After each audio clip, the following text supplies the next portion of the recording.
Right, let's get one thing straight. We're constantly being told that the future is electric. Everything with a petrol engine is apparently destined for the scrap heap. Noisy, smelly, and altogether more interesting past. The internal combustion engine, we hear, has had its day. It's finished. Kaput. And if you were to ask about something as wonderfully eccentric and mechanically baffling as the rotary engine, most people would simply assume it went the way of the dodo years ago, probably sometime after the RX-8 coughed its last apex seal. It's a reasonable assumption, I suppose, given the deafening silence from every car manufacturer on the planet. The narrative is simple, isn't it?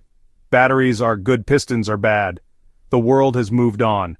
We're all meant to be plugging our cars into the wall at night like a giant smartphone on wheels. The glorious symphony of a petrol engine is being replaced by a soulless hum.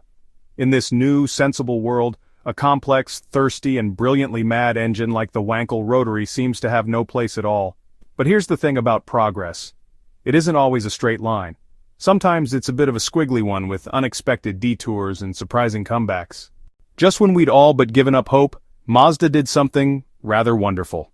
Earlier this year, in February 2025, they announced the official launch of a new rotary engine development group. Now that might sound like a bit of dry corporate news, but for anyone with a drop of petrol in their veins, it was a thunderclap. This wasn't some half-hearted research project tucked away in a dusty corner of the company. This was a proper, dedicated team of engineers tasked with bringing the rotary engine into the modern era. It was a bold, almost defiant statement against the tide of electrification, a clear signal that Mazda still believes in the magic of the spinning Dorito. This move is hugely significant because it proves Mazda's commitment is more than just nostalgia. It's a serious investment in the future of the technology. For years, the rotary engine has been on life support, kept alive by a handful of passionate engineers working in the shadows. But now, it's back in the spotlight. This new group has been given a clear mandate to develop rotary engines that can be used in hybrid systems as range extenders, and potentially, just maybe, as the primary power source for a proper sports car once again. They are looking at new materials, advanced sealing technologies, and clever ways to make the engine compatible with carbon-neutral fuels like hydrogen. The world of motoring had, for the most part, written the Rotary's obituary. The challenges seemed insurmountable. The answer, it seems, lies in reimagining its role. Instead of being the star of the show, the Rotary is being auditioned for a crucial supporting part. By using it as a compact, lightweight, and vibration-free generator in a hybrid vehicle, Mazda can play to the engine's strengths while neatly sidestepping its weaknesses. It's a clever bit of engineering jujitsu, using the problem to create the solution. And let's be clear, no one else is doing this. While other major automakers are locked in an electric arms race, desperately trying to outdo each other on range and charging speeds, Mazda is quietly forging its own path. They are the sole custodians of the rotary flame among the big players. The first real taste of this new-age rotary thinking arrived in the form of the Mazda MX-30R EV. Now, on the surface, this is a stylish but fairly conventional electric crossover. It has a battery and electric motor, and you plug it into a wall. All very 2025. However, hidden under its bonnet is a brand new single-rotor 830cc rotary engine. This engine doesn't drive the wheels directly. Instead, it acts as a generator quietly humming away to recharge the battery when it gets low.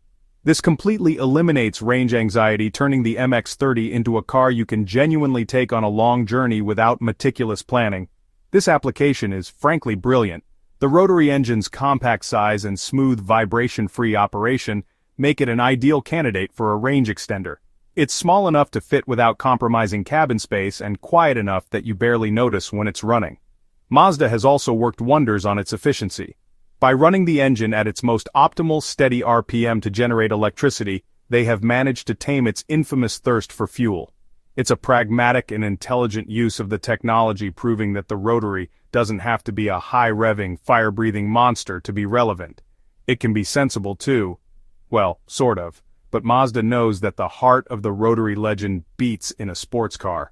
That's why at the recent Japan Mobility Show, they unveiled the iconic SP concept. And good grief, it's a stunner. A low-slung two-door sports car with classic proportions and a design that harks back to the legendary RX-7. The historic problems with the rotary engine are well documented. Ask anyone who owned an RX-8, and they'll likely tell you stories of worrying about apex seals, checking the oil level every time they filled up with petrol, and wincing at the fuel consumption figures. These engines were notorious for poor emissions and a drinking habit that would make Oliver Reed blush. The unique design of the spinning rotor, with its long sealing perimeter, made it inherently less efficient at containing the combustion process compared to a conventional piston engine. These were the very issues that led every other manufacturer to abandon the technology decades ago. But Mazda never gave up. Their new Rotary engine development group is tackling these head-on. For the MX-30R EV, they developed new, more durable apex seals with a reshaped tip to reduce wear and improve sealing. They implemented direct fuel injection to create a leaner fuel-air mixture, drastically improving both fuel efficiency and emissions. They also incorporated an exhaust gas recirculation, or EGR system, to improve efficiency at low RPMs. These aren't just minor tweaks, they are fundamental engineering solutions that address the Rotary's core weaknesses, making it a viable proposition for today's market, including the notoriously strict US market. While a few small specialist firms might use Rotary engines for drones or niche motorsport applications, Mazda is the only major automaker in the world pouring serious resources into developing them for passenger cars. So, the Rotary engine is not dead. Far from it. It's evolving. Thanks to Mazda's stubborn and admirable refusal to let a brilliant idea die, it is being reborn. It may not power every car on the road, and it may never again be a mainstream choice. But its role as a super-efficient range extender and the heart of a new generation of thrilling hybrid sports cars seems all but certain. The little engine that could, the one everyone else gave up on, is on the verge of a comeback no one saw coming. And for that, the world of motoring should be very glad indeed. It proves that even in our electric future there's still room for a bit of mechanical magic.